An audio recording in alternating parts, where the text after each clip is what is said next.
Bonjour, bonjour, bonjour, bonjour. J'espère que vous allez bien. Voilà, maman katika pesa traiteur aelbino lelo ebuya sika. Eza bandeko o bakomela kinga po netali brochette. Bamonanga na saki brochette, mais na expliquer ki brochette na ndenge na saki yango te. Alors yo oyo kotimba liboso na chaîne na biso ya YouTube ya Kapesa télévision. S'il vous plaît, n'hésitez pas à s'abonner et puis à notifier. À chaque fois, ceux qui éléments la vie côté, beaucoup de dessus, vous avez parmi les premiers. International avec Cathy Kapesa Aigle. Toujours la solution est là. Cathy Kapesa, toujours. Bonjour, bonjour, bonjour, bonjour. J'espère que vous allez bien.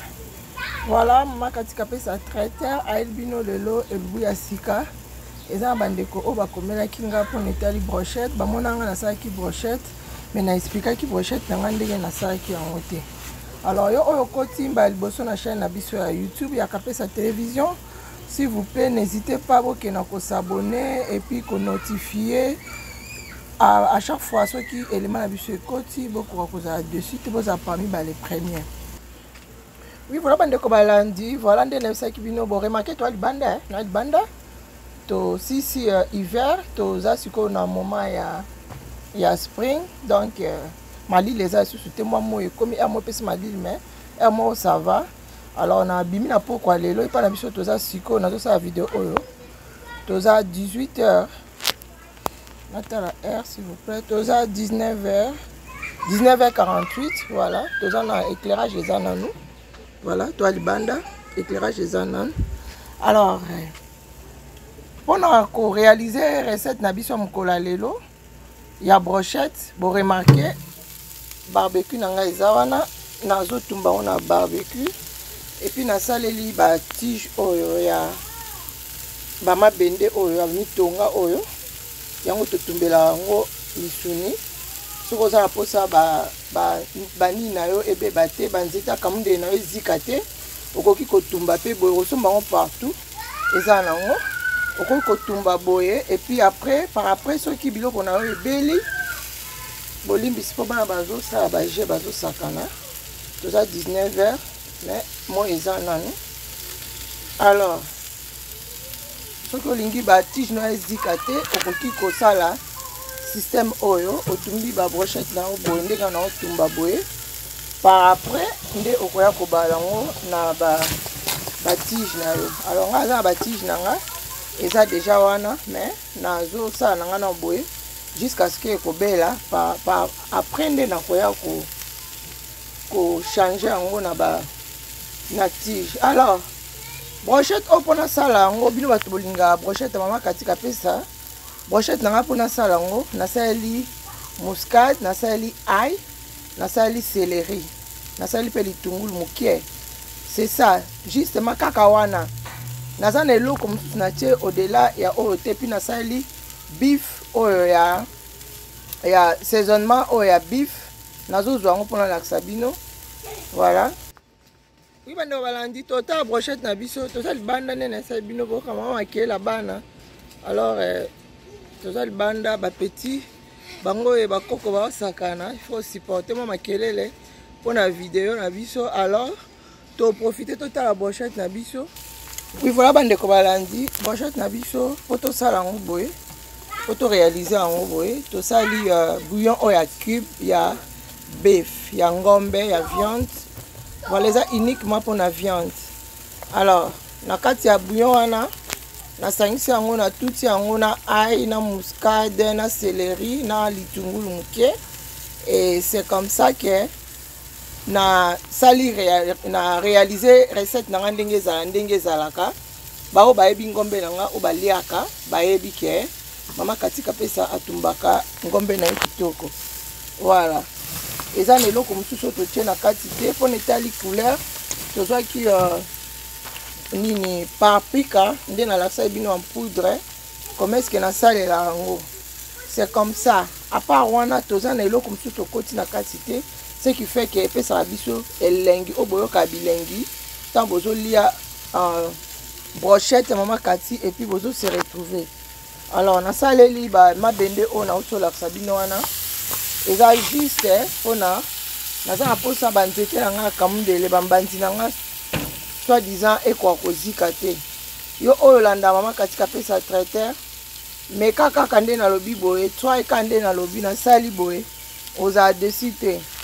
Alors mpona baoyo bakotimba liboso na chaîne na biso ya katika pesa télévision bosabone massivement. Naza mama katika pesa servi traiteur, naza toujours wana mpona koapprendre bajeune fille bajeune garçon na biso nani nalobi bana mibali baaprenaka te baaprenaka parce que avant bana bakende ozwa baengagement na bango ya mariage babandaka nani kovanda bango moko ntango akite déjà baparent mwana alukaki kovanda ye moko. Alors aoluka te banda okende chaque fois na restaurant ezalaka cher kolia chaque jour na restaurant eza facile te, il faut ozala na mbongo. Alors so oza mosala malunga te okoka te ata kuta oza mosala malunga yango c'est pas tous les jours que baliaka na restaurant quand même. Il faut yeba quand même kosala mwa eloko ya moke. Alors na yango na bonne volonté na bolingo nazala yango vis-à-vis na bino yango nasali boye ke nakoka kolakisa bino moins ba recette na nde nasalaka. Toza na brochette ya ngombe bandeko batunenga o bakomelenga na commentaire mama kati olakisa biso brochette na ba vidéo na ona kala mais olakisa biso ndenge osalaki yango te.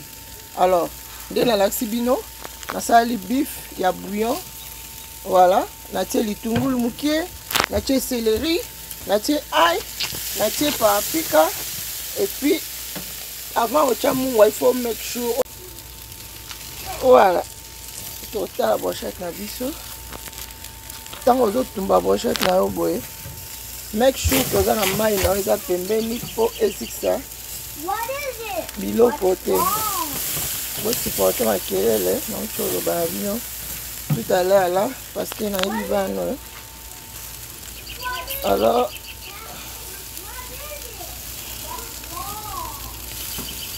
moto ya brochette kande noyisa bino moto ya makasi te, moto ya makasi te, moto ya pete mwa moto moko ezala vraiment moyen na katikati po kwa korealize eloko ya malamu yo ozozela.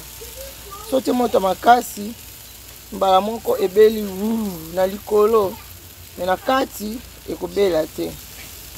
Alors brochette na biso yango tozosala juste kaka kosepesa baye ya biso. Voilà, restez connecté totika yango parce que toana posa vraiment ya filmer wana. Restez connecté pour partager vidéo na biso oza na TikTok, oza na Facebook, partager lien na biso pour na contribution na bino. Alors les seules contributions au boko pesa biso pour na ba vidéo na biso ezali bo like ba élément na biso, bo partager yango et puis bo commenter yango wana ezali mingi participation na bino oyo ezali contribution na bino et pas ya mama katika pesa oyo azwi temps na ye mpona koexplike baya ye comment est-ce que asalaka brochette na ye. Voilà, brochette moko kitoko nazali na wana mposa ba épice kilikili te kande na tie wana c'est très bon vraiment ntango ozolia soso okutani kote ya mwa mafuta wana na mwa musuni esangana, oh là là, c'est très bon kande na oyebisa bino vraiment c'est très bon. Alors épice na biso oyo ya bouillon oyo etekama partout eza kipe etekama partout et voilà eza publicité nango te, désolé. Alors oluka ngo ba store nyonso okutana nango mpona biso bato États-Unis awa okutana nango partout okutana nango soki oluki yango okomona yango. Voilà, alors restez toujours connecté pour la suite ya élément na biso totala suite na biso ekopesa biso résultat nini.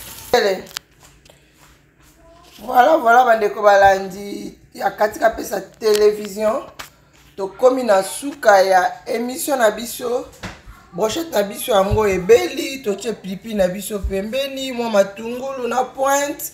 Voilà, totumbi brochette na biso kitoko na barbecue tosali yango na makala mais lokola molili ekoti moye to continuer na molili eza te, lumière ya libanda eza insuffisant, c'est pourquoi na koti na kati ya cuisine na nga mpona kopresente bino brochette na nga ndenge ekomi na suka. Voilà, bino mo bomoni ndenge na bandaki na lakisi bino comment est-ce que tosali brochette na biso ezala ekoka kopesa biso na suka boye eza tellement lengi na kolia eza kitoko brochette biso beli vraiment kitoko bino bomoni nde brochette biso ebeli kitoko et puis na suka tozwi mwa huile moke tosopela mwa moke totie pe citron na biso pembeni olingi kolia osopi mwa citron moke otie mwa pilipili otie mwa matungulu eleki kitoko.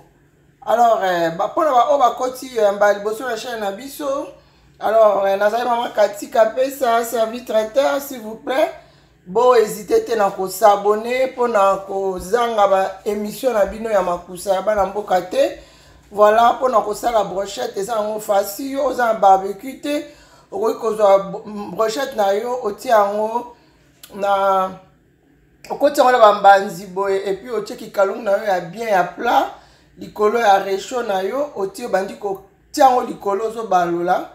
Je pense que mameli ya nito asalakisa bino mpe comment est-ce que okoki kosala mpe barbecue na yo na kikalungu soki mpe bolingi na apprendre bino problème eza te toujours kosala yango mpona baya biso basepela. Voilà mama Katika Pesa traiteur alingi bino mingi. Alors natiki bino tokutani na émission na biso ya mbala ya nsima. Bisous bo s'abonner makasi bo s'abonner massivement mpona kozanga ba émission ya kitoko boye te. Alors yo olingi ko apprendre apprenant toujours, on apprend tous les jours apprenant toujours. Alors bo s'abonner bo kende la cloche à notification bon notifier pour qu'à chaque fois ce totie ba élément na biso bo kozanga yango te. Je vous aime tous dans mon cœur. Partagez la vidéo s'il vous plaît. Partagez massivement, partagez la vidéo pour na bao ba ebi biso te ba kokape koyeba biso. Voilà tokutana mbala sima na élément ya sika na lingi bino mingi. Bisous. Ah oui, service traiteur international avec Katika Pesa Aigle. Toujours la solution est là. Katika Pesa, toujours à votre service. Qualité supérieure des recettes et repas africains, restaurants et catering. Mokondi Akolamba Kitoko, na États-Unis d'Amérique. Katika Pesa Aigle. Toujours service traiteur et à qualité Tokos. Pour toutes vos réservations, contactez Maman Katika Pesa pour vos cérémonies, réceptions, manifestations, vos fêtes de mariage, vos fêtes d'anniversaire, graduation, barbecue, événements, même les conférences. Service traiteur Katika Pesa. Toujours à votre service. Qualité supérieure des recettes et repas. Bamosusu, c'est local.